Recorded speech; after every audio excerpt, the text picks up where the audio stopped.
Welcome, everybody, to this talk about Lyme disease, what everyone should know.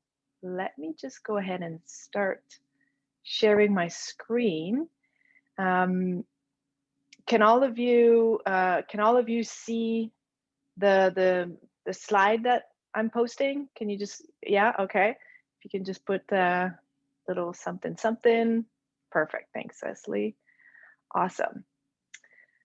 So welcome. My name is Catherine Gagnon, for those who don't know me, and I'm a health and life coach. I'm a Lyme survivor and expert, and I also have a primary healthcare nurse practitioner master's degree and applied neurosciences and evolved NLP practitioner. So all these titles, we're going to make it really simple for you today as you learn about Lyme disease. And this is really, I titled it What Everyone Should Know because with Lyme disease, knowledge is truly power, and I mean it. So what you're going to learn today is, you hear about Lyme disease and a lot of people are saying it's so complicated. Yes, it can be very complicated. And my objective is for you to see this in a simplified way, okay? I'm going to present a typical clinical picture of someone who is affected by Lyme in the different stages of the illness. And we're going to talk about a few preventative measures. So I'm going to let you know about my kind of stepwise approach to using different cocktails of things to protect myself from tick bites. And we're going to look at an overview of the journey back to health and what that looks like. If you have any questions, please feel free to put them in the chat right here, and I will be happy to answer them as I go. And I will stay after the presentation. If you want to ask some live questions, I'm happy to stay for a couple of minutes. All right, so let's dive in. So why am I talking about Lyme disease? So I am now fully recovered from a stage 3 chronic Lyme disease. And I know how to eat and how to sleep and how to move my body and what supplement to take in order to have sustained energy, mental clarity, have normal activities. So I work all day, and I mean, when I want to. I have some, very physical passions like hang gliding and bicycling and, hiking and things like that. I've done intensive, exhaustive research. When I got sick in 2016, I was working in the medical field as a nurse practitioner back then, and I didn't have, I couldn't find the answers. And I'm going to share a little bit more about why that was with you. I've invested, I stopped counting at $75,000 what it cost me to regain my health and my life. And I stopped counting, meaning it went beyond that. And if I had had the knowledge that I have today, and some of which I'm sharing with you today, I would have saved at least 50,000 out of the 75,000 and more that it cost me to regain my health and life. And I now live in a state of much more harmony between my body and mind, which was not always the case. So in 2016, I fell into the Lyme disease hell. And it started in June 2016, so about 5 years ago. Started to not be able to digest anything. My belly would bloat up. Anything I would eat, I would bloat up like I was pregnant 6 months, and it would be painful with nausea, loss of appetite. I had a spontaneous pneumothorax, so that is a lung that collapses on itself. I was having all sorts of muscles and joint pain. I mean, I'm a very active person. I know what soreness after exercise means, but this was a different kind of soreness. It was just pain. I had a spectacular weight loss on a body that's, already a thin frame. I mean, I couldn't sit on a chair without a deep cushion because my sit bones were right there, and it was just so painful, and my vertebrae were kind of sticking out, and I couldn't lean against a wooden chair, for example, because I had lost so much weight. I was feeling intense fatigue and intense weakness. So back then I didn't have as much hair as I have now because I was losing the hair, as if I was in chemo. So just trying to hold the hair blower, my arm just couldn't hold it. It was my arm was too weak. And I would do, let's say, 5 minutes of stationary bike and I would have to go to bed, basically.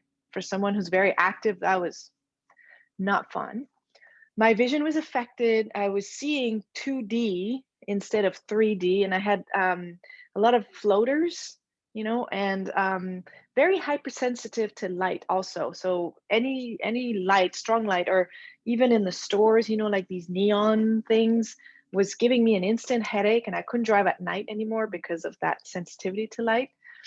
I started to search for my words, and back then I was still working as a nurse practitioner. So that was, I was seeing patients every day and doing my best to stay on top of things and not forget anything and, talk to my patients. But I had noticed I was searching for my words, like something as simple as, an object that is so known. And it would take me like a while to say that it's a pen. That was really distressing. I had zero concentration, no memory at all. Felt like, I was losing it basically. I was feeling a lot of states of anxiety and also like panic, which is not my type of person. Like I've been a hang glider pilot for 14 years. I know how to master fear and not panic. So I would come home from work and almost literally go into a panic attack over the impression of having forgotten a diagnosis, or having forgotten to examine the patient, or prescribe the wrong dose of things. And it was just really, really internal emotional hell. Afterwards, I found out I didn't make mistakes, but it felt like it for me at the time. I had a very aging skin. I looked literally 40 years older. I was 36 at the time, and I looked like I was 60. Like I said, I was losing so much hair, like I was in chemotherapy. It's awful.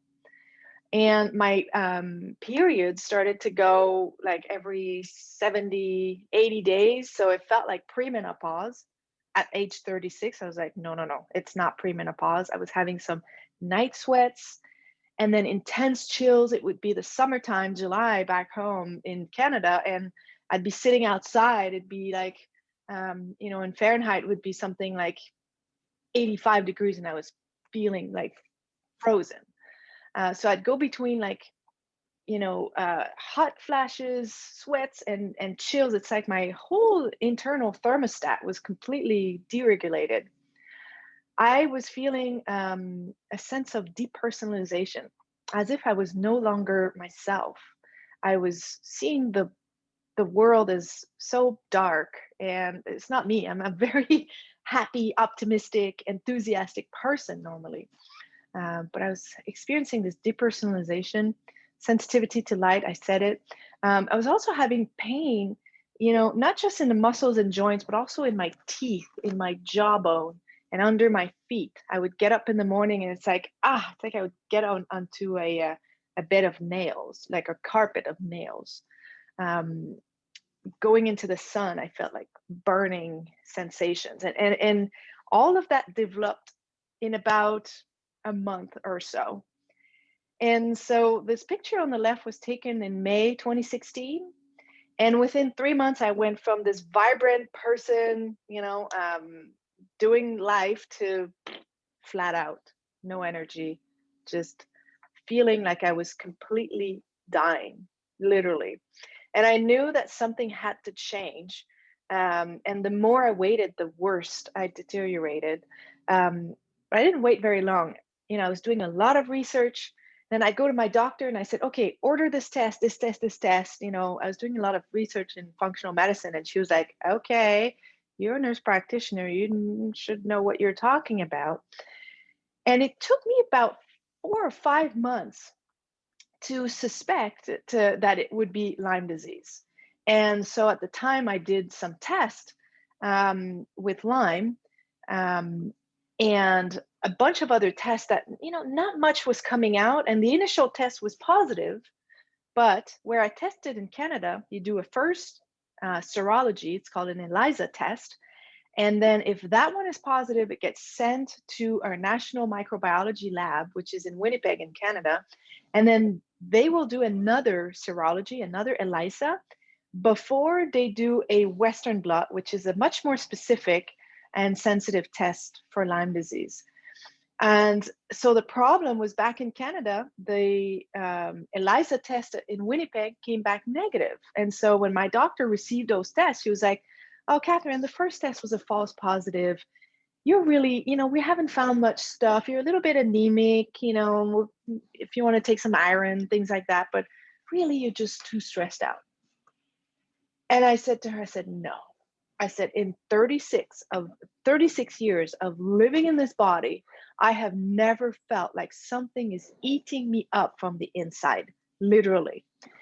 And so she was kind of a little bit dumbfounded. So I understood that I was on my own and I had to kind of roll up my sleeves and find what I had and kind of save my own life. So I did extensive research, hundreds of hours of research. And because I was on the track of Lyme disease, anything I was finding, either treatment or a test, I would order that immediately. I just didn't matter what it was. And I started to treat even before I had an official diagnosis. I started to use some medicinal plants that have been used for like 25 years in the US by natural practitioners. And by doing that and following my intuition, I literally saved my brain, literally.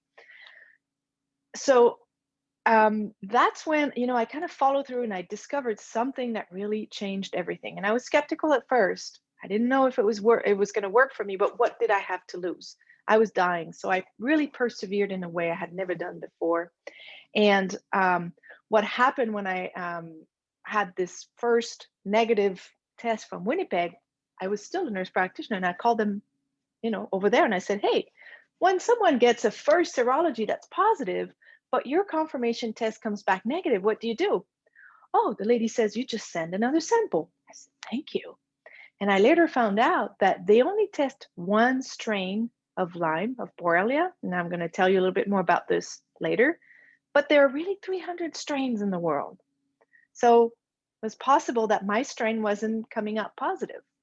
So what I did is 3 months, because it takes time, right, to get the first serology, gets sent to the lab, gets back sent to my doctor. All of that took about 6 weeks. And so after I called the lab, they said, "Okay, do another sample." I said, "All right, this time I'm going to do another sample that I'm going to send in Canada, but another one that I'm going to send in the US." Because at the time I had heard about a lab called Hygienix in California. And so the same morning I went to the nurse, I said, "Okay, 1 tube for here and 1 tube for here." And I sent them both. The one that I sent to Quebec came back positive. My antibodies had doubled, but yet the test from Winnipeg was still negative.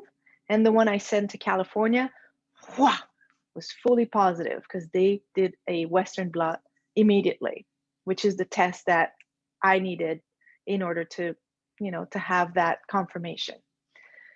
So it was really a new start. And I built a protocol, a powerful protocol with medicinal herbs and supplements and diet, studying all of the Lyme experts, functional medicine, natural practitioners. And in 4 months on that protocol, I regained 80% of my normal. I regained energy. I was able to resume my activities, increase the dose of biking. I'd go for, at home it's kilometers. So I'd go for 1 kilometer, and then be able to go for 2 kilometers and 3 kilometers and kind of manage myself. But after 8 months on the protocol, I was at 90% of my normal, where I had sustained focused energy, mental clarity. My concentration was back. I had a good, stable mood. And the most important thing for me was the return of my muscles, so that I felt like I could be strong and I could do my activities like hang gliding. That makes me feel so alive and so good. And I was just so ecstatic that this happened. And that's when I realized that this is kind of unheard of for chronic Lyme disease. Because I was on forums and social media, and I was seeing a lot of people struggling with this for years, and they just weren't making any progress. So I was thinking, oh my goodness, if I have done this for myself, I can help others. Because I had been, a nurse since 2004, nurse practitioner since 2012. I was a health coach since 2016. And I saw there was a serious gap in knowledge for Lyme disease in the chronic phase, not the acute phase, because that's very well, pretty well researched and known in the medical field, but mostly the chronic phases. And so it's been 4 years that I've been helping people save their time, their money, as they regain their health and their life. And this is my goal, that every person who's been suffering from Lyme for a long time, that they too can regain their health and their life without losing their time or money. And it's also my goal to spread this information so that everybody knows what Lyme is, how to protect themselves, and what to do in case they get sick. So this is the intention of this talk: how to recognize Lyme in its different phases, the ways to protect yourself and those you love from this illness, and how to go further and get your health and your mood and your energy back if you have been suffering from Lyme, or if you know someone who has been suffering from Lyme.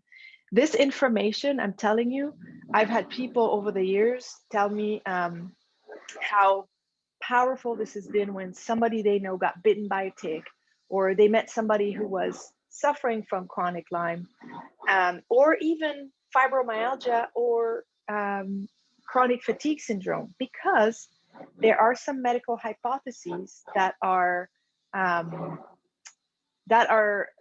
saying that perhaps fibromyalgia and chronic fatigue syndrome might be untreated Lyme.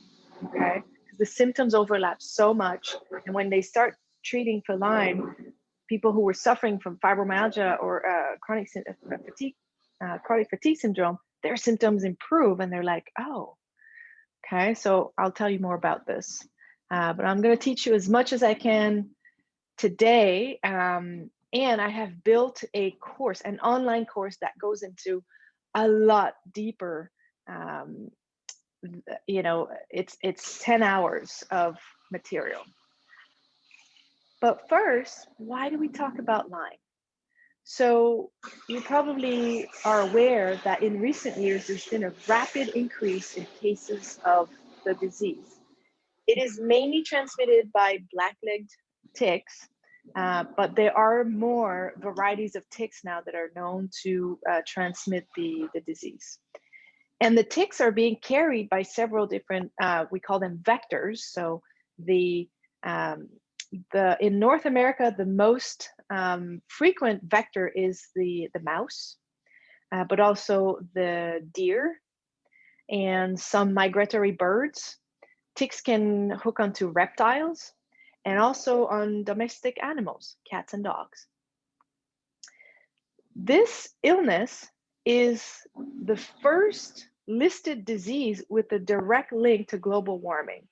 So we've been hearing about global warming, and it's the first time ever that we have an illness that is really speaking into the global warming, because populations of ticks have been found in higher and higher latitudes, up north in the world, basically.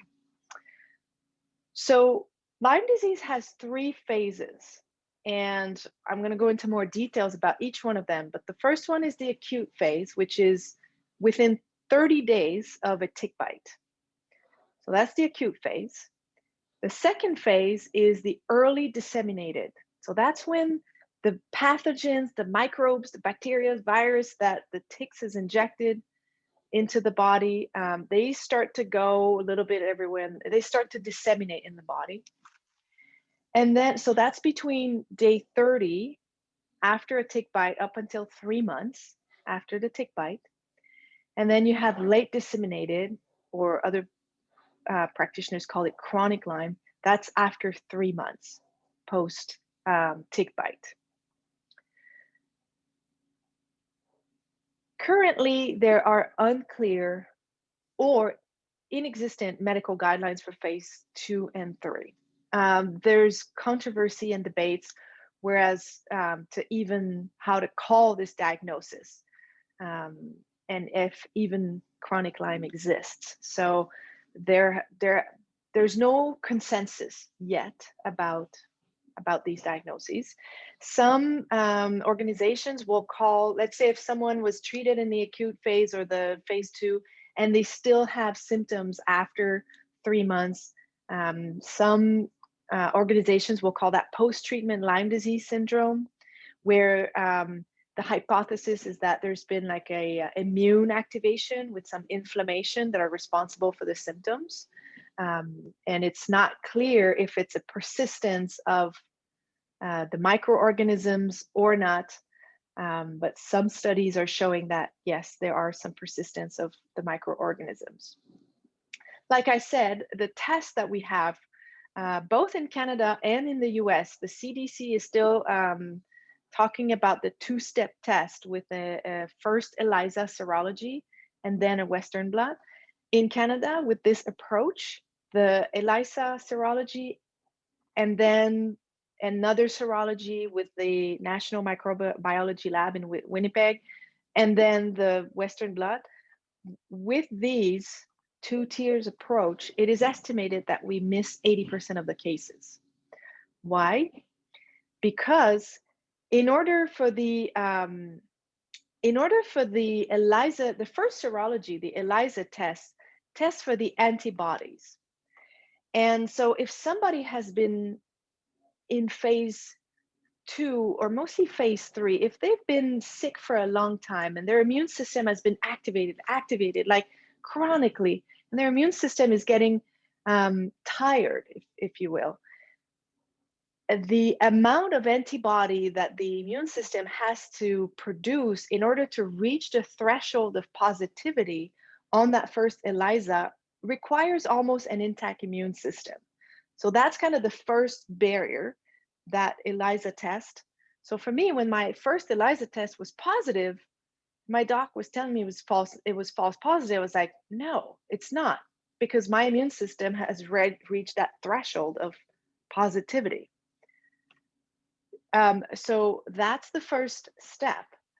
And then in Canada, the other ELISA test that the microbiology lab does in Winnipeg test for one strain of Borrelia. So the main organism, the main pathogen that is transmitted by the ticks is Borrelia burgdorferi. This is a spirochete. I'll show you pictures later. And it turns out that there are 300 strains of Borrelia in the world.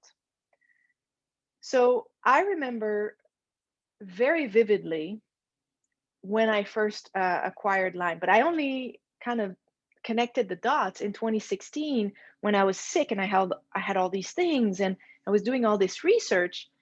And then I was seeing all the signs and symptoms of primary infection in the acute phase. And I remembered, I was like, oh, when I was 20 years old, I was hiking in the woods in Australia. I was 20. I was not yet a nurse. I didn't know anything about ticks, but I remember having something on my chest and I would try to brush it and it wouldn't come off. And I remember looking down and seeing legs going like this, and I went, ah! And I panicked and took it out. And probably in the motion, I probably squeezed the abdomen of the tick. The head stayed stuck in there. And in hindsight, I remember having this huge bruise as if I had been punched in the chest. And that bruise lasted like 3 weeks. And I had all the signs and symptoms of the primary infection in the acute phase. So when I was dealing with all these testing issues in 2016, and I found out that the microbiology lab only tests one strain, I thought, oh, that might be why they're not detecting my strain, because I probably acquired it in Australia in 2000. And so then I was like, wow, how did this thing get dormant in my system for 16 years? But it wasn't very dormant. It was year after year, I would start developing symptoms, subtle symptoms, fatigue, pain, headaches, and this things like that. So the damages from the illness was kind of making its way in my body for 16 years until 2016 when it all flared up. I was lucky that, or by chance or serendipity, that a couple of months after I got bitten in Australia, I traveled to Thailand. I was 20 years old. I was, hitting the backpack lifestyle, and the medication to prevent malaria at the time was I was given doxycycline, which is an antibiotic, once a day. And it turns out that doxycycline is the treatment for acute Lyme, except when it's acute Lyme, you take it twice a day. So it's like I was half treated for Lyme, but not completely treated. And so the infection was able to go dormant in my system. Also, I was 20 years old, so my immune system was pretty strong at the time. But the illness was still kind of developing under the surface for all of these years. And that's a lot of the people that I talk to who've been sick for a long time, or they've had these weird symptoms for which they've been consulting doctors after doctors. They do tests, they don't find much stuff. They try different treatments, nothing works really well. And when we start connecting the dots, they're like, oh my gosh, yes, I remember 10 years ago, I had this rash on my arm. Oh my gosh, could it have been Lyme all this time? Right? So right now, the guidelines are changing, and the guidelines are different in the US than they are in Canada, but they are changing with what to do if somebody gets bit by a tick. Right now in Canada, at least in Quebec, where I've practiced as a nurse practitioner, the guideline is that if the tick has been attached on you for more than 24 hours, you should seek for prophylaxis. So you should seek for a treatment. And there are studies that are showing that the tick can transmit pathogens within 10 minutes of being attached. So what I've been suggesting to people is to just go for, just consult when you have a tick. I'll show you how to remove it. Certain provinces still test for the tick. I'm not sure in the US what they do, but keep the tick so that it can be analyzed to see if the tick has Borrelia or other tick-borne diseases, and go for an early treatment. In Canada, in Quebec, pharmacists have the authority to give 1 dose of antibiotics. So if it's, if you can't see your doctor for several days, in Quebec, I don't know about the US, but in Quebec, you can go see the pharmacist and they'll give you 1 dose. It'll buy you time, basically. Okay. So yeah, I talked about the global warming. All right. So here is a map. This is the map of 2018. That's the most recent one on the CDC website of the presence of Lyme disease in the US. So we see that the Northeast and the, kind of the Great Lake section is greatly affected, all the way down to Florida, and then a little bit everywhere in each state. Keep in mind, and we see that there is some presence in Alaska. Hawaii does not have Lyme yet, and hopefully it will never get it. I know some Lyme survivors who have decided to move to Hawaii so that their children would, not get it, and that was just a decision based on their experience of having it. So keep in mind that it's not because Lyme have not been found in a certain area that ticks are not infected. Oftentimes I hear people say, well, I went to see my doctors and they said, well, there's no Lyme in our state, or there's no Lyme in our province or in our region. Let's keep that with a grain of salt, because it's not because ticks infected have not been found yet that there are none there. So the ticks are really, when you think about it, they're really the dirty needle of nature.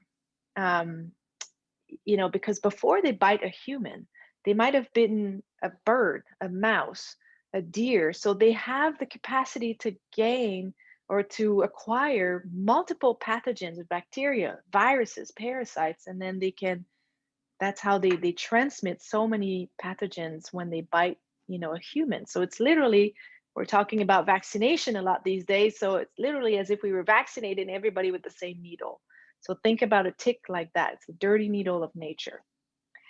In terms of number of cases, for quite some time, the CDC was reporting that in the US, there was about 300,000 new cases per year.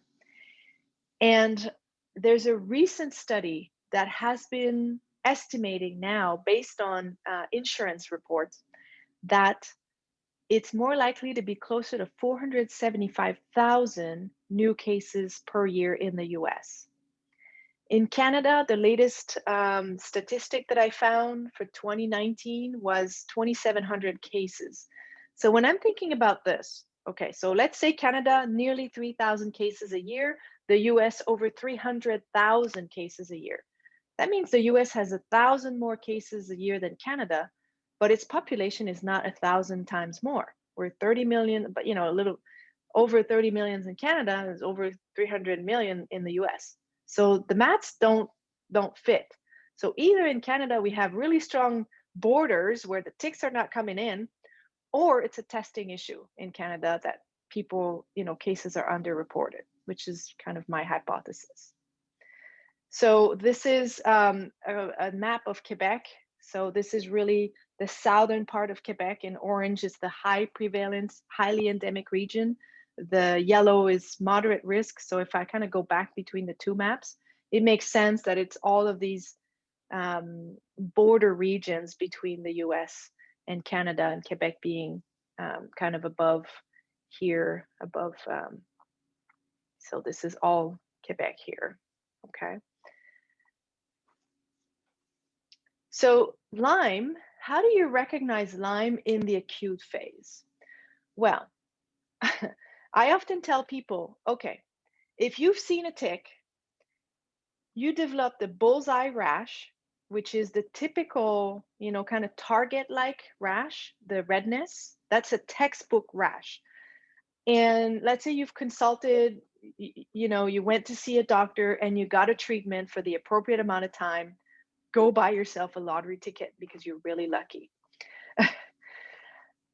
More realistically here, this rash, the target-like rash, not everybody gets it. It's about 50 to 70% of people who will get the rash. So there's a 50 to 30 to 50% of people who won't get the rash, or they're going to get a rash, but it's not, kind of clear. The rash can get up to 12-inch or 30 centimeter. And not everybody sees the tick, because ticks are very good at going into places where you don't see them. They're very small. They inject a little anesthesia, so you don't feel when they bite you, and you don't feel when they're on you. And they can stay attached for their meal for up to 5 days. Okay, so in the acute phase, if somebody has the bullseye rash, this is diagnostic of Lyme. You don't even need a blood test. You need a treatment. The current guidelines for treatment are different everywhere that I look. Back home in Canada, the treatments, the guidelines say 14 days of antibiotics. The first line treatment is doxycycline, or for children under 8, it's an antibiotics like amoxicillin.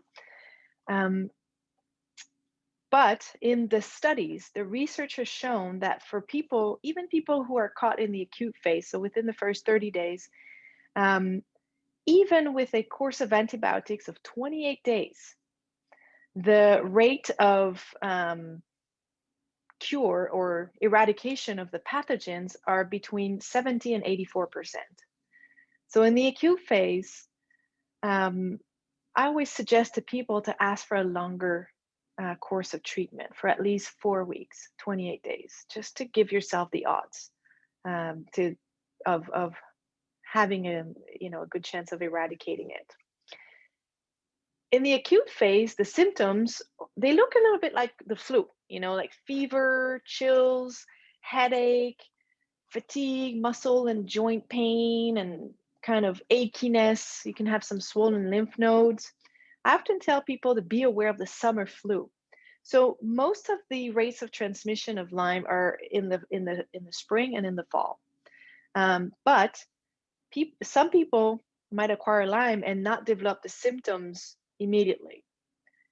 Sometimes it can take some weeks. So I tell people, when we're coming out of influenza season and it's the summer, and then you feel like you have the flu, like it's a summer flu, influenza normally doesn't circulate much during the summertime.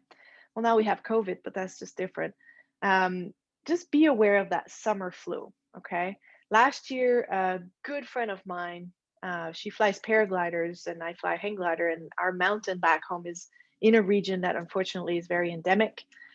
She called me and she said, hey, I was hiking in the mountain with my paraglider and I came home and I had this rash on this kind of little redness on my thigh, and been having this fever and feeling a little bit kind of chill. And anyway, she was describing it to me and I said, you need to go, see a doctor as soon as possible. And if you can get a dose from the pharmacist like tonight, please go do that. And she was unsure. She was like, yeah, I'm not sure. I've been more tired. I was like, go see the doctor.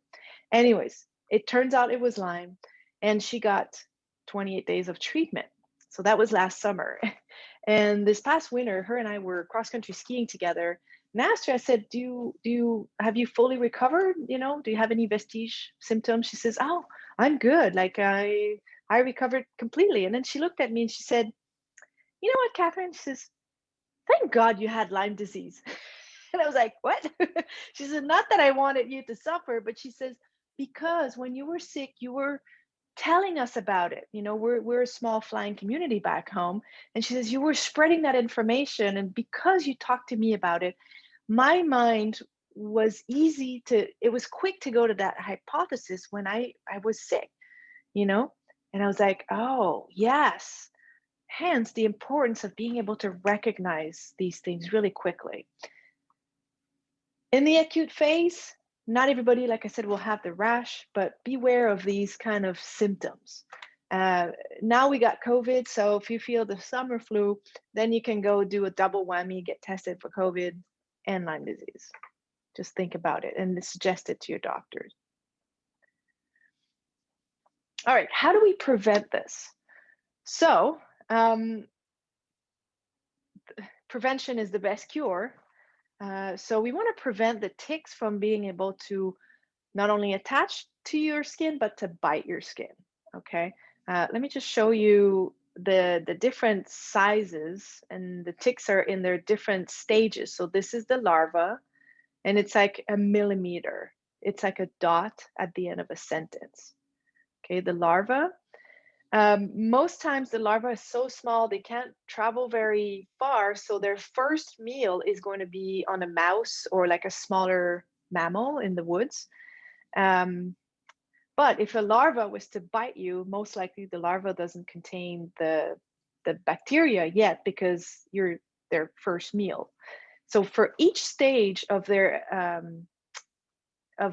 growth, the ticks need a blood meal. So the larva then goes into the nymph, and already the nymph is very, very small, and it can already transmit the Lyme disease. And then this is the adult male. You'll notice that its abdomen is kind of like a hard pumpkin seed, and this is the adult female, and you'll notice that its abdomen has this kind of supple, like flexible bursa, and this is the one that, as the female will drink the blood, its abdomen will reach much bigger sizes, and then she's the one who needs the biggest blood meal in order to lay hundreds of thousands of eggs, and the male just dies after mating with the female. Some people have done a test of weighing a tick before a female tick, before and after a meal, And after a meal, the tick was 624 times heavier than before the meal. So for a human being, it's almost like you were a human being would go from 60 kilograms to 37 tons. So that's how much blood in tick size that the tick, ingests in order to give birth to um, all of these eggs. And when the tick, so you see their roster, like their kind of mandibles there, this is the part that they inject under your skin. And so the tick will suck your blood. And in order to make space in her own abdomen, the tick will kind of regurgitate the content of its stomach. And it's in the content of its stomach that you find the Borrelia bacteria, the viruses, the parasites. And so by regurgitating that under your skin, it also breaks down the capillaries under your skin. And so that there's more blood that is coming to be available for the tick. So it's a series of sucking blood and regurgitating the stomach content. I know it's disgusting, but that's what they do. So that's why we want to prevent their bite. The ticks, they don't fall off of trees. They mainly stay in tall grass on the ground. They love when there's a pile of branches and dead leaves in your yard or things like that. They love hanging out in those piles of stuff. Climbing onto a blade of grass or onto a branch, and they're just like this, ready for any furry, warm blood mammal or a human or even a reptile to pass by, and they just, latch onto them. So when you go walk in the woods, of course you want to stay on the path and avoid the high grass. Here's my stepwise approach when I go into nature, because I'm a nature fan, and it just sucks to think about not going into nature. So this is what I use. I use a tick repeller with DEET. It can be Watkins. DEET is found in most, outdoor sports stores, pharmacies, Walmart. You can find DEET. You want at least 30% DEET for tick repelling. So what I do, because DEET is so toxic, I don't want to put it on my skin. So I put it on the, let's say I'm wearing pants. I'm putting it at the bottom, of my pants and on my shoes and on my socks. And if I wear a long sleeve, then I'll put it at the kind of the border between my sleeve and my hands.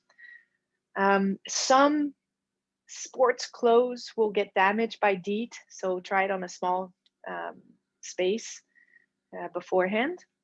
So that's where I put the DEET. And then I use a product called Ecaridine, 20%, which is almost as effective as DEET, but not nearly as toxic. It can be a spray or a lotion. My husband found some here in the States. I think he found it at Walmart, and it was called Picaridine. But the ingredient is Ecaridine 20%. So because this one is less toxic, what I do is I put it on my arms, because summertime, I like to wear short sleeve. And so I put it on my arms, and if I'm wearing shorts or capris, I put it on my legs, on the skin, and I'm not afraid of the toxicity. And then in the most sensitive areas of the body, which is where unfortunately ticks like to hide, like on your neck or behind or in your ears or in your armpits or groin or in your navel or at the base of your back or behind your knees, places where the skin is sensitive and the skin is thin. So it's a place of high absorption. I use essential oils. There's a great company I think they're in New Hampshire or in Vermont. It's called Yaya Organics. And it's two lively ladies who started this company because they wanted to protect themselves and their kids. They live in the Northeast of the US, and they didn't want to put toxic, DEET and other stuff on their kids. So they started this company called Yaya Organics, where you can order tick repellent. And also they have they call it mosquito ban, and it works really well. It's made with essential oils, and they've done some some studies with these essential oils, and they were saying the rate of protection is quite high. It's not as high as DEET, but it's really quite high. So what I do is I take these essential oils. It's a spray. So I spray it literally in my ears, behind my neck. I spray it in my armpit and groin, and at the back of my kind of where the back meets the bottom. Because these are sensitive skin area that the ticks like to latch on. And touch wood, with this cocktail, I have not been bitten by a tick ever again, in 5 years that I've been aware of Lyme disease. So this has been working really well. If you would like to have a list of these products and things like that, I'm happy to send that by email. I've created a document about these different products. It's recommended to wear long, clear colored clothes, wide clear, because if you have a white shirt, it's easier to see a tick crawl on it than if it's a dark colored one. And some closed shoes, a hat.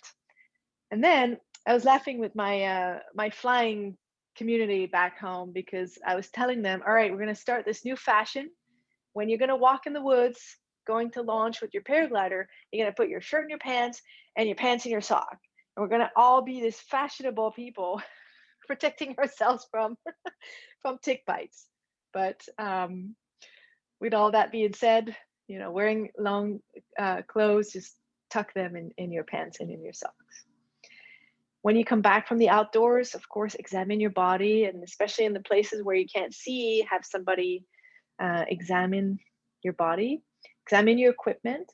And if you brought pets with you, just examining your pets really well when you come back from the outdoors. It's recommended to put your clothes in the dryer for 6 minutes to kind of, roast the ticks, or just simply wash them in hot water and decide if you want to put them in the dryer or not, but the hot water should deal with them. I have a lot of clothes that I don't put in the dryer, so I would just wash them. And then if you have a yard behind, or if you go to places where there's nature and then there's dead leaves and branches and things like that, just make sure to clean that out, because it's a great place where ticks love to hang out. How to remove a tick? Okay, so there's many people saying many things, and these are the 2 ways to remove a tick that I found has the most consensus on it. When the tick bites, so it's got its kind of roster in your skin, it's got some kind of needles so if you try to pull it, your skin will come with it because it's really well attached. So I find that one of the ways that work the best is using a tick remover. You can find that at veterinarians or pet shops sell these kind of things.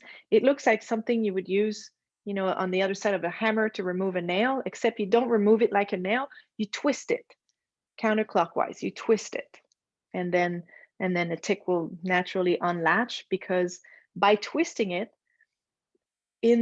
under the skin where the needles are kind of up, by twisting it, the needles will kind of align in the direction that you're twisting, and then it'll remove the entire tick. If you don't have that, you can take a pair of tweezers that are fine tipped. You don't want the big fat kind of eyebrow tweezers, because with the big fat ones, there's a risk that you would press on the abdomen, and either the content of the stomach would, the tick would regurgitate that into your skin, or the head could break. Okay, so you want to have these thin head tweezers go as close as you can to the head and just kind of pull straight up.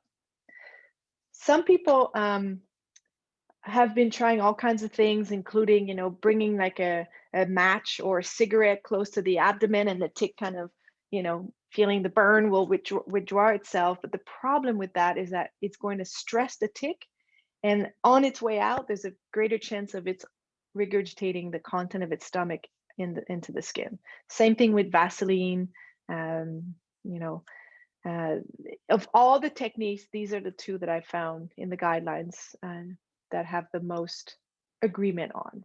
Okay, so once the tick has been removed, you can keep it in a container, you can keep it in the fridge, and if you can get it analyzed, take it to a local lab or to your doctor to see if the tick was carrying some tick-borne illnesses. You clean the skin afterwards, disinfect it. If you don't have a little alcohol swab or, some disinfectant, just soap and water, really, really good. And keep the date and the place where you were stung. And you can even circle the bite. So this is if you've seen the tick, so that you can see if there's some redness that develops there.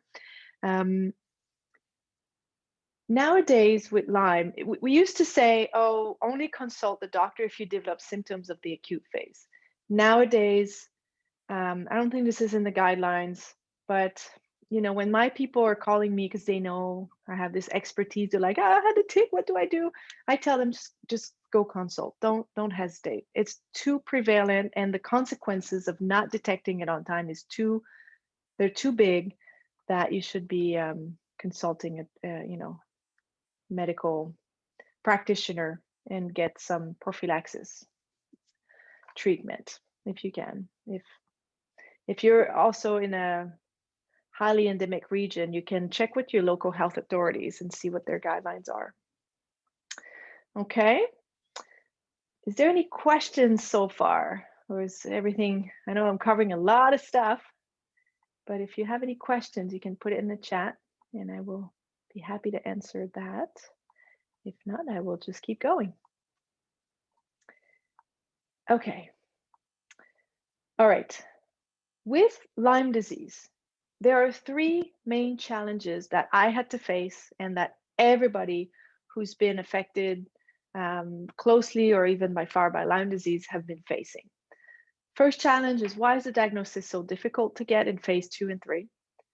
Second one is, how does Lyme disease compares to a marathon? And third challenge is where to start and persevere during this healing journey. So we're going to solve this mystery now. The first challenge is with the diagnosis. The problem is Lyme is the greatest imitator. Nobody presents with the same story and the same clinical picture. In phase 2 and 3, I'm talking about. In phase 1, in the acute phase, it's pretty typical to have, if you're going to have the typical symptoms, it's going to be easy to recognize for your practitioner. But for somebody who's been over 30 days of the bite and are starting to develop signs and symptoms of the disseminated phases, and next slide, I'll show you what it is, nobody present with the same story and clinical picture. And here's why. When the bacteria are starting to spread into the body, it'll go in a place where, in the system where a weakness already exists. For example, myself, I've had irritable bowel syndrome since I was 15 years old. So guess where the first symptoms manifested themselves? In my digestion. At first, I was like, whoa, what's going on? Do I have candida? Do I have, whoa, I mean, if I had consulted my doctor back then, they would have never thought about Lyme disease, for a good reason, because I had belly pains and bloating and things like that. And so somebody, let's say, have had a car accident some years ago, and let's say they've had a whiplash in their neck, and they've kept a sensitivity, in their neck, and maybe a certain weakness in there. Well, guess where Lyme is going to go first? It's going to first go give them neck pain and neck symptoms, which, neck pain and rigidity is one of the cardinal or classical signs of Lyme. But for that person in particular, this is going to be the first symptom. And so the challenge with the diagnosis is that it requires for the practitioner to look at the whole clinical picture. Oftentimes, the person will have signs and symptoms in many different systems. And, back home in Quebec, where practitioners are on such a tight schedule, And this is, I'm not judging the system. I just know how it is because I've worked in it. When the patient presents with, multiple problems, a practitioner will say one problem. I cannot deal with all of these problems. So the patient doesn't have a chance to expose the whole clinical picture where the practitioner would then go, oh, this looks like Lyme disease. Okay. So when we're kind of too focused on one system and one particular problem, and there's a tunnel vision, the person, if they're having Lyme disease, it's going to go unnoticed for a longer time, and then the diagnosis is going to take a longer time to make until somebody is kind of seeing the global picture. Does that make sense? Yeah, and it's unfortunate. I talked to you about the ELISA and the Western blot tests, which are not super reliable in the sense that they miss a lot of the cases. And I told you why, that it requires an almost intact immune system to reach that threshold of positivity on the ELISA test. And for somebody who's been in the phase 2 and phase 3 for a long time, their immune system is just unable to mount this enough of antibody response to reach that threshold of positivity. I've seen a lot of practitioner, and this is what I suggest people who've been sick for a long time, wait until they're 3 months into a treatment, an appropriate treatment for Lyme, before they test. And then, let's say they tested in the beginning, it was negative for Lyme. They did 3 months of treatment, and then they test after 3 months, and now they're positive. Why? Because the immune system has had some help and now is getting stronger and is able to mount enough antibody to react to the test. Okay. The challenge with the diagnosis is also that international tests are not always recognized. A lot of people in Canada will reach out for tests that are done in the US or in Germany or in Europe.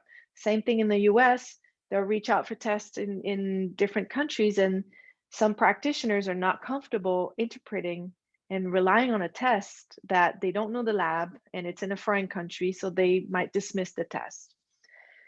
And also, what I found out personally when I was sick, and it's still the case, is that there is currently limited medical knowledge for the phase 2 and 3 of Lyme disease. Like I said, it requires a practitioner to see the thing in a global picture.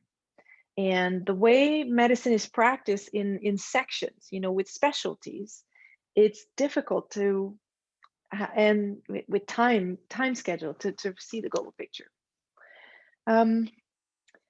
Like I said earlier, fibromyalgia and chronic fatigue syndrome, although now they are recognized as official diagnoses, the etiology or the source of them is still unknown. And there are medical hypotheses that are saying that perhaps fibromyalgia and chronic fatigue syndrome are chronic Lyme that is simply untreated. So when somebody has been sick for a while and then they come to me and they're telling me, I've gone to 15 different doctors, I've been to specialists, I've done so many tests, I've tried, not much is coming out on the test. I've tried so many treatments and not much is working, and my health continues to deteriorate. And now they're starting to tell me it's in my head, and practitioners want to prescribe antidepressants to me. I'm like, okay, this is the typical picture of somebody who's been undetected and they're in the phase 3 of Lyme. This is a clinical picture of Lyme. And I'll show you more specifically what that looks like. So Lyme disease, the way it is taught in the medical books is that, Lyme is caused by this one bacteria called Borrelia burgdorferi mainly. And it presents like this in the acute phase. And that's what I learned when I was learning pathophysiology and in nurse practitioner classes. And that's what is being taught in the medical field. What we know from Lyme experts is that it's a cluster of infections. Lyme comes with co-infections, and the 3 most common ones are Babesia and Bartonella and Anaplasma. So each one of them cause different kinds of symptoms. And it's with the symptoms that it is giving the person and the practitioner a clue on what the immune system is working on, because the symptoms are caused by the activity of the immune system trying to fight that pathogen. Okay. So If we look at Borrelia, this is the spirochete in its active form. I'll show you later how it mutates form. But Borrelia is a cousin of syphilis. Syphilis is also a spirochete, and it's also transmitted by blood and sexually. With Borrelia, there are some hypotheses and studies. One study that says it could be transmitted sexually, but it's not really clear. But definitely by blood, and ticks are blood suckers, so they will transmit it that way. And also there's a transmission from mother to fetus that we know for Borrelia. So Borrelia will cause fatigue for sure. Borrelia is also responsible for this kind of diffuse muscle pain that is similar to fibromyalgia. It will also cause some joint pain similar to arthritis. It brings a difficulty concentrating. People will complain of brain fog. It will cause some weakness. Like when I was sick and I was trying to just dry my hair and my arm just wouldn't hold the hair blower. That's how weak I was.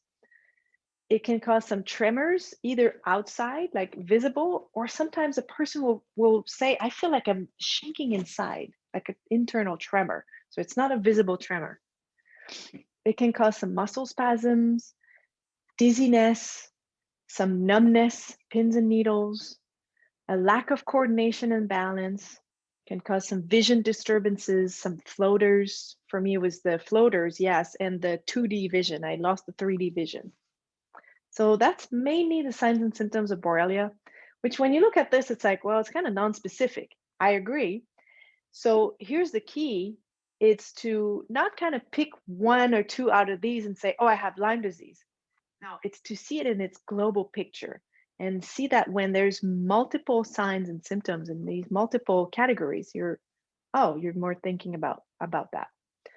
Babesia is a protozoa, so it's a parasite, and it's a parasite of red blood cells. It is a close cousin of malaria, which is why when I got to Thailand in 2000, the prophylaxis, the prevention for malaria was doxycycline. It is effective for Babesia also. But Babesia will also require an anti-parasite to treat it fully. Babesia brings difficulty concentrating. So some of the cardinal signs, so classical signs of Babesia is that searching for words. When I was saying a pen, that searching for words is very much Babesia. Also, a classical sign of Babesia is this air hunger. It's like people are like, I can't take a deep breath. This air hunger. They'll feel a shortness of breath. Some of them will even go to the ER because they feel like they're suffocating, and yet their oxygen saturation is normal. And they're like, why do I feel like I'm suffocating and my oxygen saturation is normal? Babesia. It can also cause rib pain. Another classical sign of Babesia is this kind of thermostat imbalance. You can't regulate your temperature. So sometimes we'll have fever and intermittent sweats or even hot flashes, which are not menopause caused, or going to like feeling frozen and deep chills, even if the outside temperature is really warm. So Babesia causes this kind of thermostat imbalance. Another cardinal sign of Babesia is this POTS, postural orthostatic tachycardic syndrome, or it's like palpitations, either from just changing position, and then you have palpitations. It's normal when you go from like a sitting to a standing position that your heart rate accelerates a little bit just to kind of bring the blood around, but it's not normal for it to last very long. So with Babesia, I remember being at rest. I was in my bed, either for a nap or I was waking up in the morning, and all of a sudden this thing would start, like this tachycardia, this heart rate would accelerate over 100. And I'm like, I'm not doing anything. It's weird. So Babesia will cause a lot of these cardiac symptoms. Also will cause some general malaise, like feeling just malaise, weak. Babesia is responsible for a lot of the insomnia that is met in Lyme disease. I'm tired as hell, but I can't sleep. This is something that I hear a lot. Babesia is oftentimes the culprit for that. Babesia will cause weird headaches. So headaches that are moving. Sometimes people describe like, it's almost like there's a bug crawling behind my eyes. It can cause a state of depression and anxiety with some fear. It's like a fear dominant thing. So for me as a hang glider pilot, I don't experience, I mean, I do experience fear, but I know how to master it. When I was sick, I was having these irrational fears of like, I don't even remember, but it was just like not me to be afraid like that. Babesia brings some déjà vu. So you're like, oh, I've seen this before. A lot of these déjà vu. Can also bring tinnitus, ringing in the ear, loss of appetite, nausea, vomiting, and then some cold and painful numb extremities, either the hands or the feet. I had a lot of that. It was really annoying. Almost Raynaud-like, like people who have Raynaud's syndrome, where all of a sudden they'll go like white hand, they're cold. It's like a circulatory thing. The circulation shuts down, and Raynaud, they can pass out. So almost like this, but without the whitening of the extremities with Babesia. Bartonella is a bacteria. It's a pathogen that can cause what's called cat scratch disease. So it can be transmitted by cats when they scratch you. Basically, that's how the illness is got its name. But it can also be transmitted by ticks. So the classical signs of Bartonella is the migrating joint and muscle pain. One day I'm hurting here, the other day I'm hurting there, the other day is my knee. Oh my gosh, this pain is killing me one day is what I'm hearing people say. It's killing me one day, and the next day it's gone. So this migratory pain is classical of Bartonella. Pain under your feet. It can cause some stretch marks on the skin because Bartonella likes to cause inflammation in the blood vessel, in the capillaries. So I'll show you the stretch marks, what it looks like later. It can cause headaches, fatigue, a lot of neck pain and stiffness, fever, conjunctivitis. So the white of your eye becomes red, almost like if you had allergies. It can cause some swollen lymph nodes. So let's say you have a bump and you're like, whoa, what is this? It can cause some anxiety, some panic, and some irritability. Bartonella is also known to cause some bladder problems. So urinary frequency. I had a client that I coached, and she was going to the bathroom like 16 times a day in her wakeful hours. And she was like, she couldn't go to the store anymore because she was like, I can't even be 10 minutes in the car and I need the bathroom, So after she treated Bartonella appropriately, she went from going 16 times a day to like 7. So it was such a liberation for her to be able to go back to, to drive, half an hour to go see people, in her family or go to the store. That was pre-COVID. So she could still do that. Anyway, so Bartonella, what it does, it goes into the bladder wall and it irritates it. It causes what's called an interstitial cystitis. So the person might have symptoms like they have a urinary tract infection. You go pee often and it kind of burns, but internally you test their pee and their pee is not infected. Their urine is not infected, but they go pee a lot, often, small quantities, and they have pain, in their lower abdomen. So that's a classical sign of Bartonella. Bartonella also causes sore throat that is intermittent. Can also cause like gastric inflammation, heartburn, nausea, reflux, and decrease your appetite. So again, I have this document. You will not find this document or this table in any medical textbook yet, or I haven't found any. This came from just doing research and pulling stuff from everywhere. Lyme experts would say, oh, with Babesia, you have this and then that, but nobody was putting it together. And then with my own brain that was searching for its words, but yet needed to organize, I said, wait a minute, I need to put this together.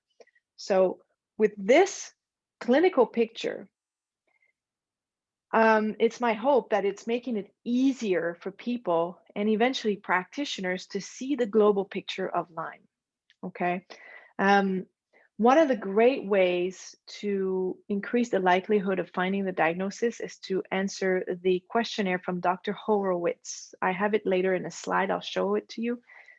But that questionnaire has been validated by 2 universities, one in Europe, one in the US, as being more valid than, more predictable than blood tests to predict that the person is dealing with Lyme disease.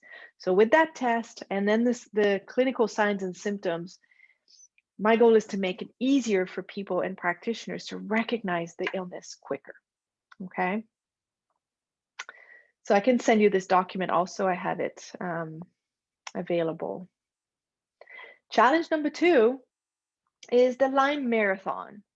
When the body is under attack for such extended periods of time, the immune system is just kind of running constantly on high drive for 24/7. The immune system is the system in your body that requires the most energy. That's why when you get the flu or you get sick, you get tired, because your body is mobilizing all of its energy into the immune system to fight off the infections. You know, it's almost like in the house, the utility that draws in the most power is the dryer, right? Like when you start your dryer, you almost see like at my house, I see the lights go a little bit because it's such a demand on the electric power.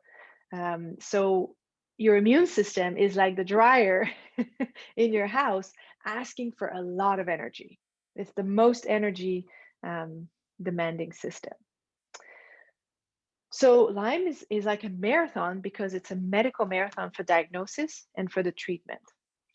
It's also a marathon because it's a complex chronic infection cluster. It'll cause immune imbalance and dysfunction. So the immune system is in like high res, trying to extinguish fires everywhere, and it just gets dysregulated. Sometimes it gets hyperactive in an area and hypoactive in another area.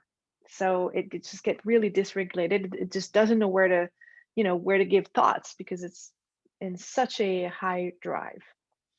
There's a cardiac dysfunction. The cardiac rhythm gets imbalanced. There's neurological dysfunction. So Borrelia likes to hide in 3 different systems. It really, really likes the neurological system, the central nervous system. That's why it gives a lot of nervous system symptoms, like headaches and dizziness and numbness and pins and needles and lack of coordination. It loves the gastrointestinal system. It likes to attach to its wall, create biofilms in there, and damage the intestine there. So it causes digestive issues. And also it likes to hide in the vascular bed. So on the blood vessels, it likes to create inflammation and hides right there. So it'll cause circulatory dysfunction.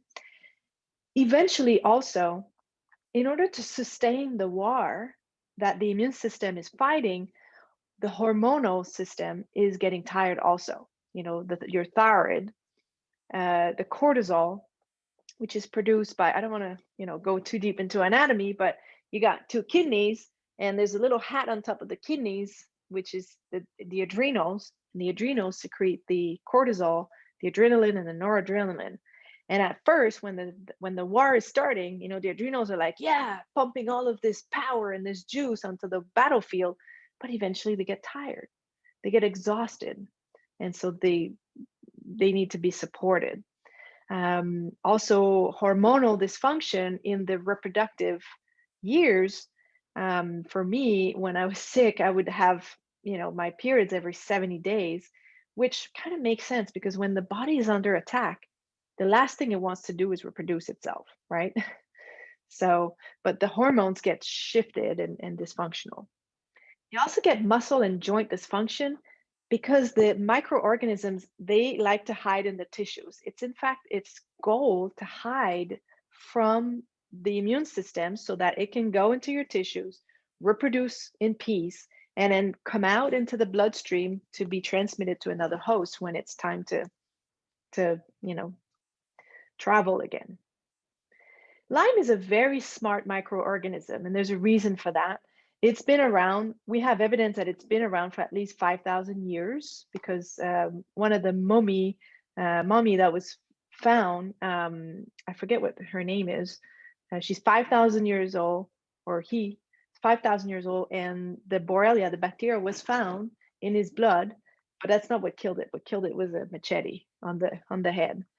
So the benefit of having smart microorganisms is they are smart enough to know that they must not kill their host. Like Ebola has not been around for a long time enough to understand that it needs to not kill its host, because when you kill the host so quickly, it reduces the pathogen's chance of being transmitted. So intelligent pathogens are not killing the host because they want to give themselves the greater chance of being transmitted, but they'll weaken the host quite a bit, okay? Lyme also causes mitochondrial dysfunction, and almost every chronic illness causes mitochondrial dysfunction. Quick thing, I love mitochondria. Each cell in your body has these little mitochondria. They look like little jelly beans, and they are the energy producing plant of your cells. So let's say you're contracting your muscle, and you need energy for the muscle to contract itself. You need ATP, and it's the mitochondria that are producing that energy. So when there's so much war and infection and inflammation, the mitochondria get damaged. So they're not able to produce that as much energy as they would normally. And so that weakness and that fatigue happens concurrently. So it's much more than just a regular infection, okay? The Lyme Marathon is also Lyme for the treatment. Lyme goes everywhere into all the systems, and it has to be treated in all of their systems, okay? I don't know if you can see here, but on this picture, there's 4 different forms of the Borrelia spirochete, which makes it tricky to treat all different forms because not every treatment, will affect each form. So the first form is the spirochete, the corkscrew, and then the spirochete doesn't stay very long in the bloodstream because it wants to hide. So it'll either form some cysts, and to isolate themselves from the immune system. It'll form what's called a round body, which is a round body is kind of a no membrane kind of bleb thing that can just crawl into the tissues. In fact, it's called it's thought that spontaneous pneumothorax, the lung that collapses, can be caused by blebs like this. And I believe that I had a spontaneous pneumothorax when I became sick with Lyme because of these things. The other form is biofilms. And so biofilms is just a bunch of microorganisms. They come together in a cluster. They literally build a fortress around them so that the immune system, immune cells are going into the bloodstream and they don't see the pathogens because they're hiding in their fortress. And that's just a place to hide. And that's what is mostly responsible for persisting, what's called the persisters, persisting Lyme disease. Here is Babesia. This is a picture under microscope of the red blood cells, and everywhere you see purple dots right there, this is the Babesia parasite hiding into that red blood cell. So what happens when that red blood cell is being infected with the parasite, it just dies, it just commits suicide. No one wants to live with the parasite inside of them. So it reduces the amount of red blood cells available for oxygen transport. This is Bartonella. You see like the skin stretch marks? This is the classical sign of Bartonella. And it can occur, this is the bottom of the lower back, but it can occur on the thighs, the lower belly. Some people have them sometimes on their, arms, but it's mostly around the trunk. So the marathon for treatment is you have to address all forms of Lyme, of Borrelia, plus all the co-infections, plus support all of the systems that are getting tired of being at war. So you have to address all 5 pillars. I've been helping people with Lyme for 4 years. And one of my former clients compared the protocol that I've been teaching her with the protocol that's been done at a clinic in Germany. So somebody was, being treated in Germany, and this person was telling me, she says, Catherine, the protocol you've built is more complete than the protocol they have in Germany. And I was like, wow, this is really interesting. So I've had many people over the years come to me, and when they implement the complete 5 pillars of the protocol, I've had people who were sick for years. I had a 63-year-old gentleman who was sick for like 2 years. He was having such intense pain and air hunger, couldn't breathe, rib pains, digestive issues. He was mixing his words like you wouldn't believe. It was hard to understand. And within 3 weeks, he stopped having this rib pain and this air hunger. And within 5 weeks, he regained so much energy, he didn't know what to do with himself. And his words came back normal within the sentence.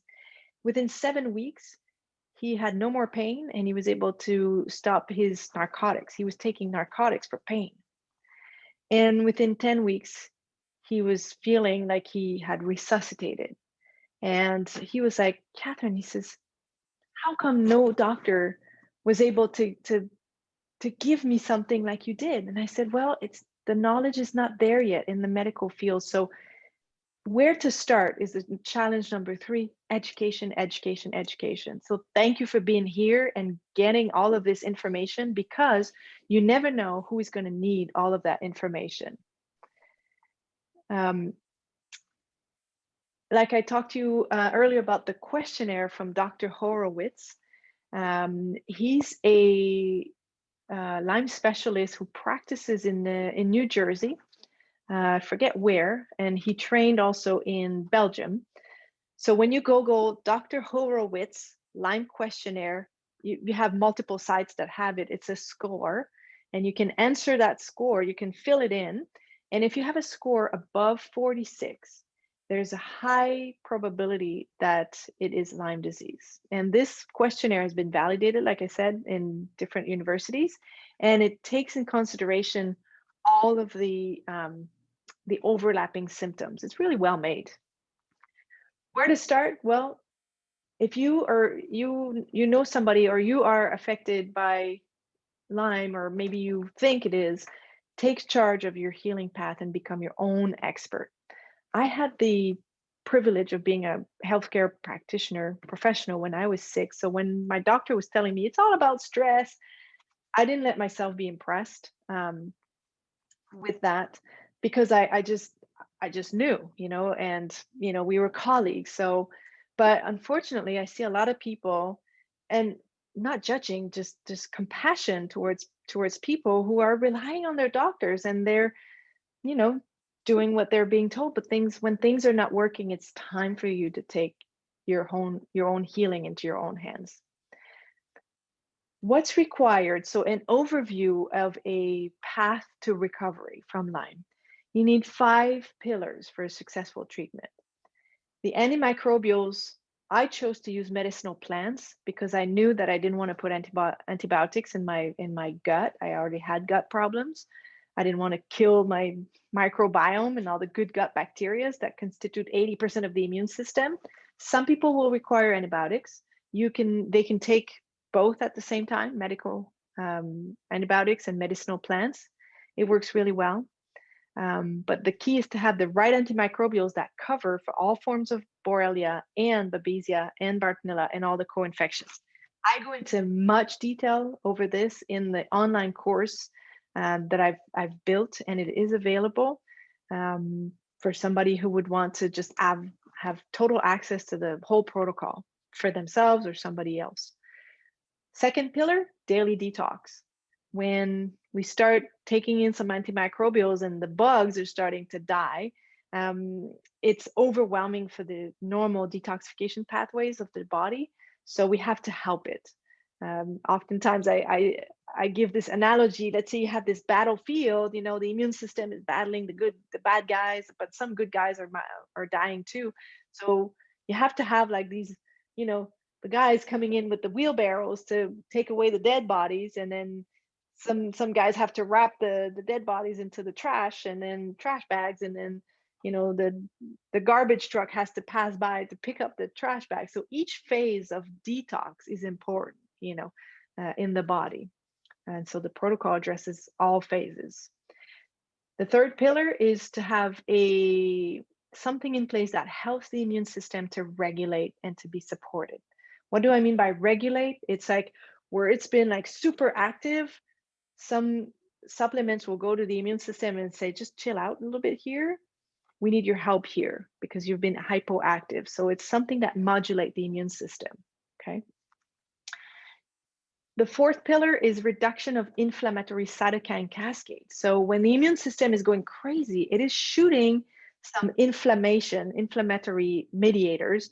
It's almost like, if you take the analogy of war, like throwing napalm, trying to kill everything, but it's killing the good guys too. And it's hot and create damage just from the inflammation itself. So you want something to just calm down the inflammation.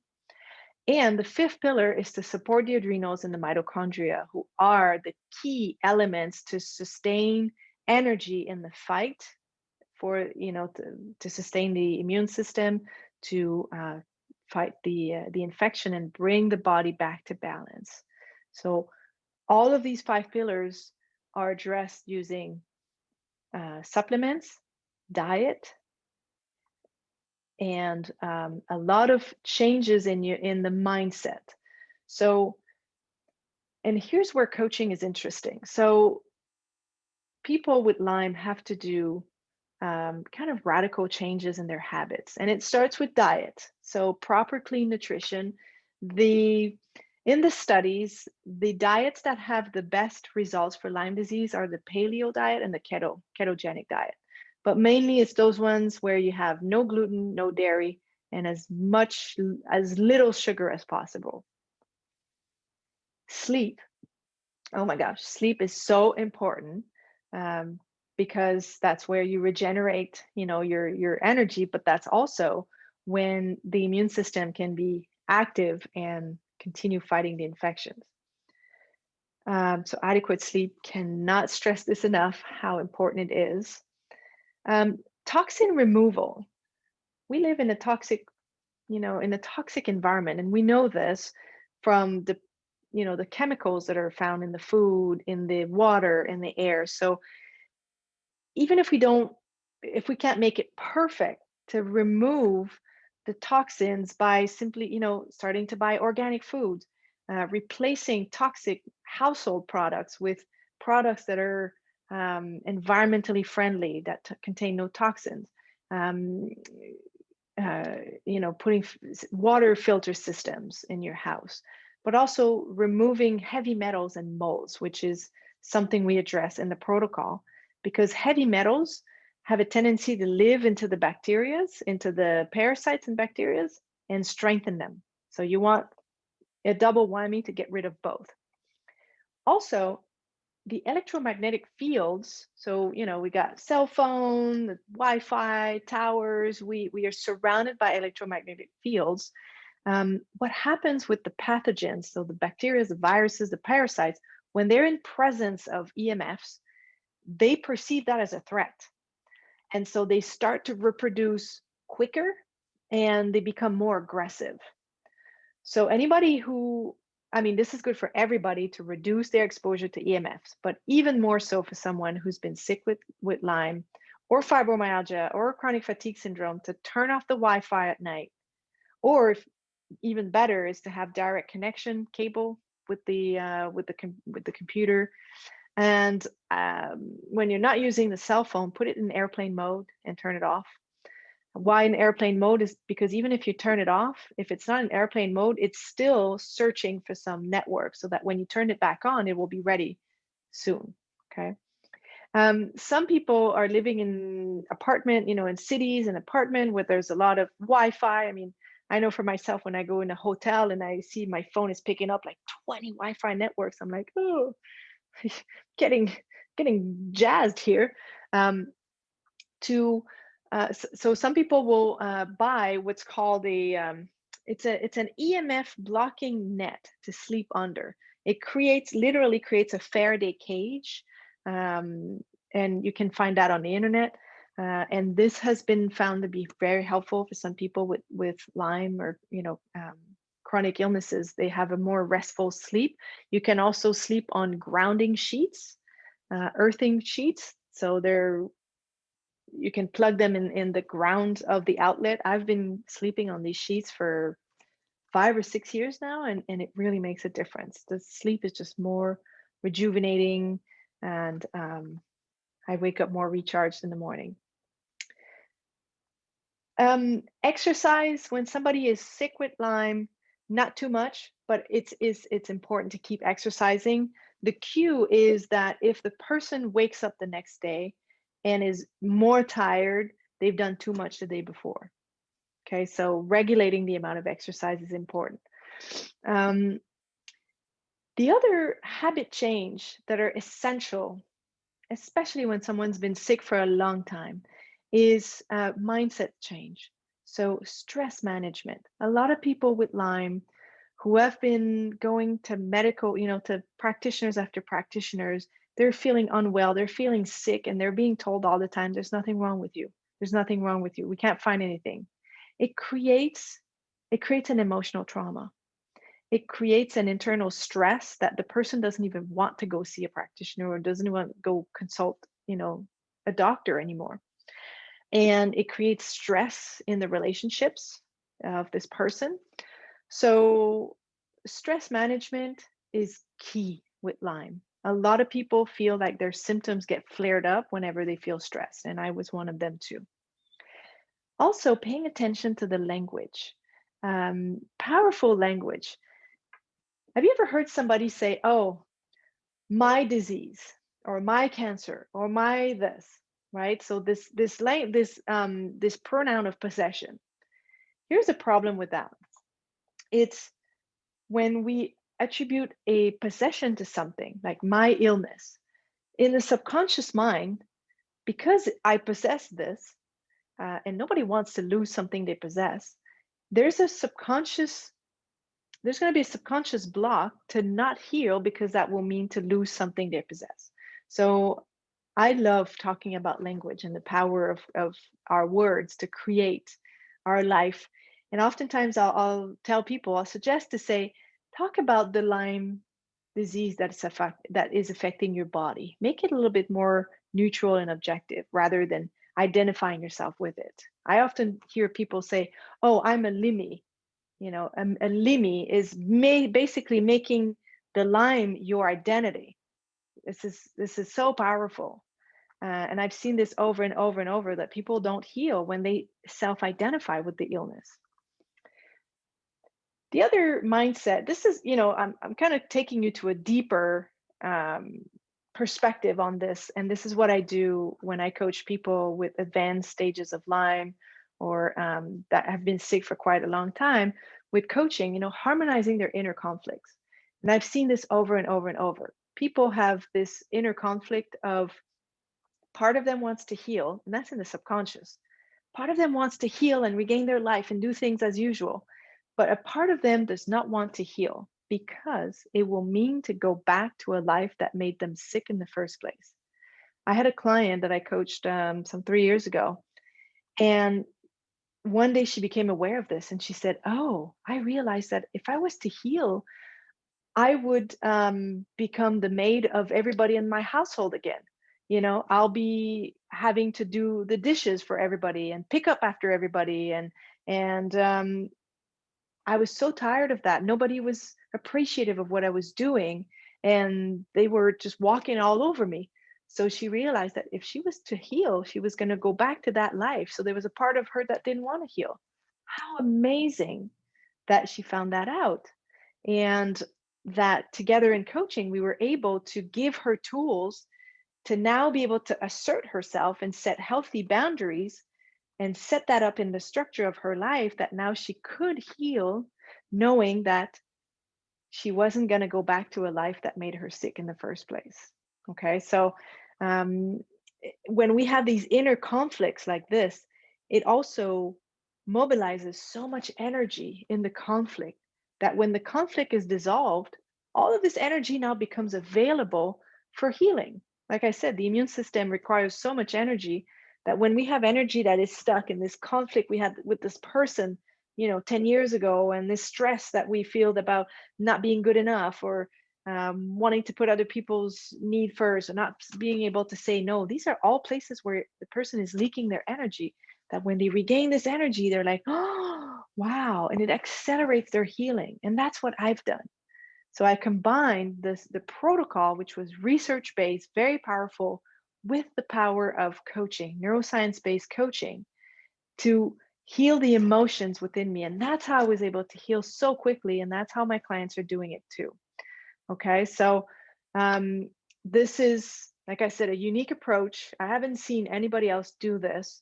And I've seen amazing success with my clients who dare to jump full into a process like this. So if you know somebody who's been sick for a long time and they're ready to regain their health and their life without losing their time or money, just I would be happy to explore if we can work together, joining this protocol and the neuroscience based coaching. It's very, very powerful. And if you like this information, and if you would love to go deeper and perhaps have the protocol, have access to it, I have an online course that is already recorded. It's over 10 hours, 12 hours of video, but all of the protocol is there. I talk about the ingredients and which molecule will cover Borrelia, Babesia, Bartonella, what the food will do. I give recipes, ways to detox from heavy metals and molds, and ways to manage emotional stressors, and how to manage relationships. So it's a 4-module, 12-hour video, tons of information. I've had people who bought this course, even if they weren't sick, but because they knew somebody who needed that information and they were able to help them. I've had natural practitioners buy this course to help their patients some more, their massage therapists. I've had people who were sick for a long time, didn't know it was Lyme. And there was this one lady, she was walking with a walker, and she was the cousin of a friend of mine. She bought the course, she implemented everything that I was teaching in the course. And I heard from my friend several months later, she says, you know what? My cousin bought your course and she did everything that you said in the course. And she used to walk with this walker. And now one day she walks to my house. She walked like 2 miles to come to my house. And she was feeling great, had energy, no longer needed that walker. And she told me to tell you, thank you for the course that you put together. So normally this course is worth $500 Canadian. And I have this coupon here where it's $300 off. So for 200 Canadian, so it's about 150 or 60 US. You have a lifetime access to this course. It's an online portal. You can ask questions in there, and I answer to the questions usually within 72 hours. So it's just a great, great tool to have in your back belt. This is the QR code that you can use your phone with the camera option if you want to open the page, or you have the page here, and you just use the coupon Life Over Lyme before you check out. And this is my offer, and thank you for being here. I know we've gone a little bit over time, so I want to respect your time, but I want to leave you with this decisive moment. So this was July 2017. I had been on my protocol for 5 months, 6 months, and I had regained just enough muscles to fly my hang glider. And this is in eastern Quebec, in a place called Mont Saint-Pierre. And it's a beautiful mountain overseeing the St. Lawrence River and the Chic-Choc Mountain. It's the tip of the Appalachian Trail. Okay. It's a beautiful site, but it's a very challenging site.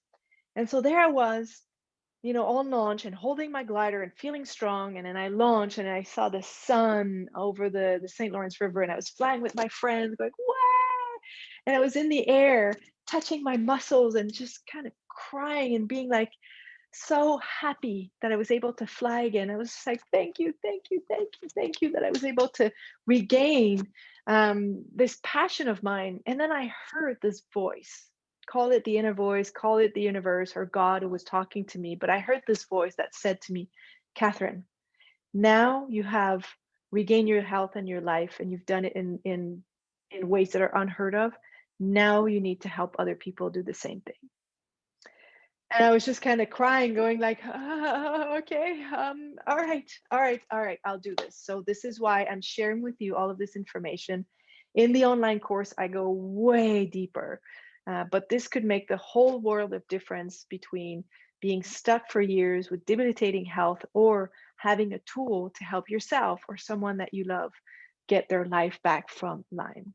So I want to thank you for your attention. These are the websites where you can find more information about the course, about the coaching that I do, my Facebook page, Facebook, Catherine Gagnon, Transformational Coach. And if you would like to write to me, my email is inspiration@catherinegagnon.ca. It'll be my pleasure to see if we can work together to help you or someone that you love regain their health and their life. And here are some useful resources. So if you're watching the replay, you can just pause if you want to copy some of these websites and references.